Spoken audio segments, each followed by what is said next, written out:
نحمده ونصلي على رسوله الکریم.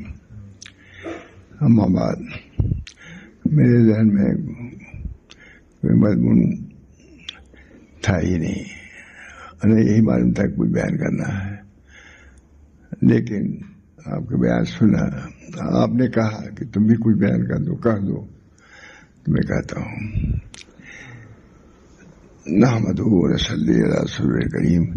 قال النبی صلی اللہ علیہ وسلم الدین النصیحہ او کما قال علیہ الصلوۃ والسلام. میرے دوستو بزرگوں، آپ نے تقریر تو سن لیا.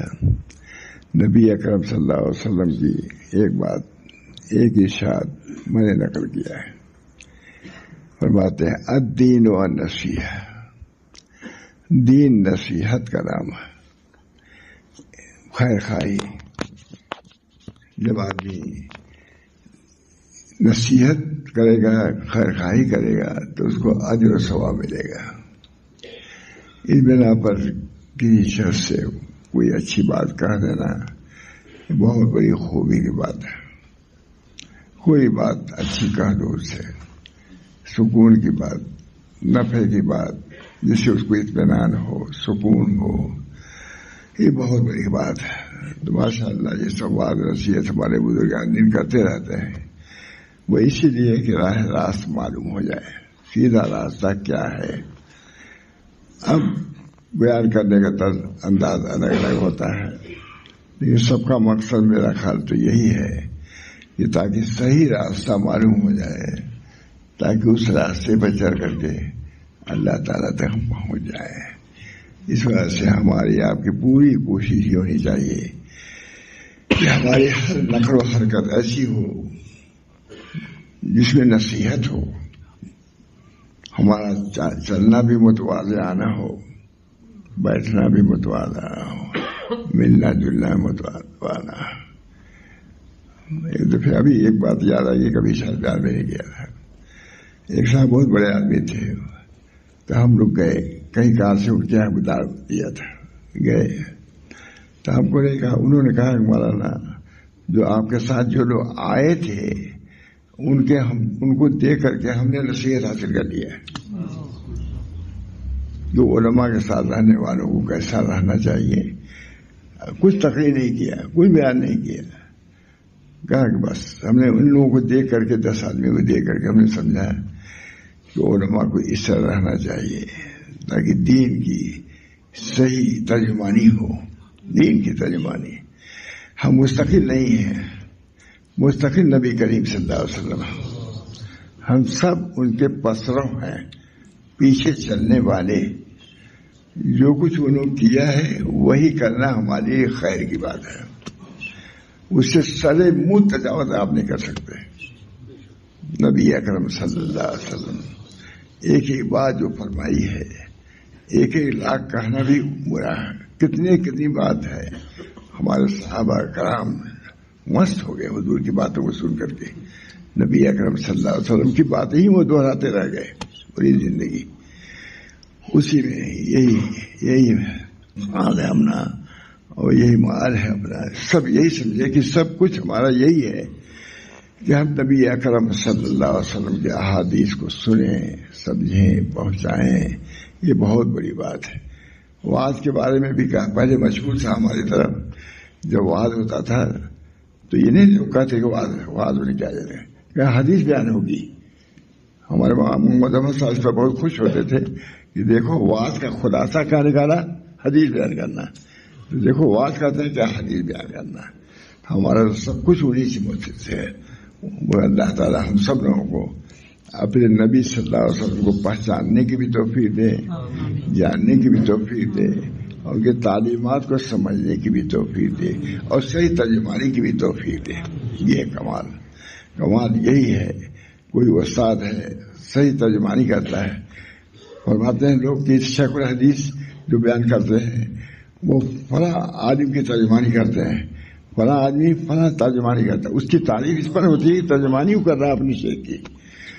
ہم جو کچھ کہیں سنیں، ہماری سب باتیں ترجمان ہونی چاہیے تھی نبی کریم صلی اللہ علیہ وسلم کے حال کے، آپ کے مقام کے، آپ کے مقال کے ترجمانی ہونی چاہیے. ہم کو دوسرے کا نہیں ماں ہر چکھا دیں فراموش کر دیں ماں ہر چکھا دیں فراموش کر دیں اللہ حدیث یار کی تکرار میں گنے. ہمارے لیے تو بس یہی ہے. نبی اکرم صلی اللہ علیہ وسلم کے ارشادات موجود ہیں, اس کو ہم پڑھیں, اس کو سمجھیں, اس کے مطابق زندگی گزاریں. یہ اللہ تعالیٰ کا مرثا ہے. ان کنتم تحبون اللہ فاتبعونی ان کنتم تحبون اللہ فاتبعونی. میری اتباع کرو, قال میں بھی, مال میں بھی, چال میں بھی, ڈھال میں بھی. یہ سب صحابہ نے نقل کیا ہے. حضور کی یہ چال تھی, اس طرح بولتے تھے, اس طرح کرتے تھے. یہ بھی اتباع سنت. جیسے قال میں اتباع ہونا چاہیے, حال میں بھی اتباع ہونا چاہیے. نبی اکرم صلی اللہ علیہ وسلم آپ نبی بنا بھیجے گئے تھے. ان کا قال بھی قابل اتباع ہے, ان کا حال بھی قابل اتباع ہے, ان کی خاموشی بھی قابل اتباع ہے, ان کے اپنے بچوں کے ساتھ گزار پیار کرنا یہ بھی قابل اتباع ہے. اس طریقے پر ہم کو مجبور, ہم کو یہ معمور کیا گیا ہے کہ ہم اپنے ان کنتم تحبون اللہ فاتبعونی یحببکم اللہ.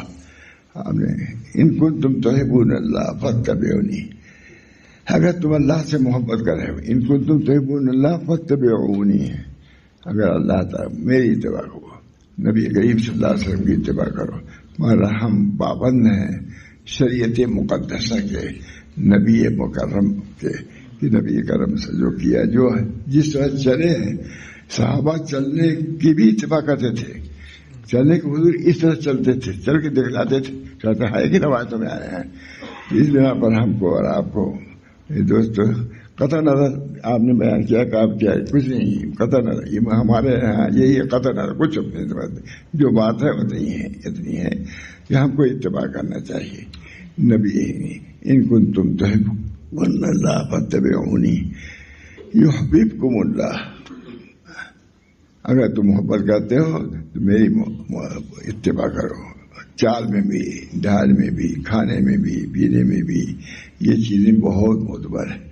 صحابہ کرام, ایک صحابی تھے وہ خربوزہ نہیں کھاتے تھے. ماشاء اللہ سب بیان کرتے تھے خربوزہ نہیں کھاتے تھے. انہوں نے کہا حضرت صاحب خربوزہ نہیں کھاتے تھے, عمدہ چیز ہے خربوزہ, لوگ سب کھاتے ہیں. کہا بھائی ہم کو یہ پتہ نہیں چل سکا کہ حضور صلی اللہ علیہ وسلم کیسے کھاتے تھے, اس کو کیسے کاٹتے تھے, کیسے کھاتے تھے. اب دیکھیے معمولی بات ہے, دوسرے لوگ تو حد دینے والے یہ سب کیا بات ہے, لیکن اس سے غایت اتباع, غایت جو ہے کہ اور تسلیم اس بنا پر ہم کو آپ کو اپنی زندگی نبی صلی اللہ علیہ وسلم کے طریقے پہ کرنا ہے. ان کنتم تحبون اللہ فاتبعونی یحببکم اللہ. کتنا عمدہ جملہ, اللہ تعالیٰ کا ہے قول. ان کنتم تحبون اللہ, اگر تم اللہ سے محبت کرتے ہو, یعنی مجھ سے محبت, تو میرے نبی کی اتباع کرو, میرے نبی کی اتباع. اللہ ہم سب لوگوں کو اپنے نبی کی اتباع کی توفیق دے.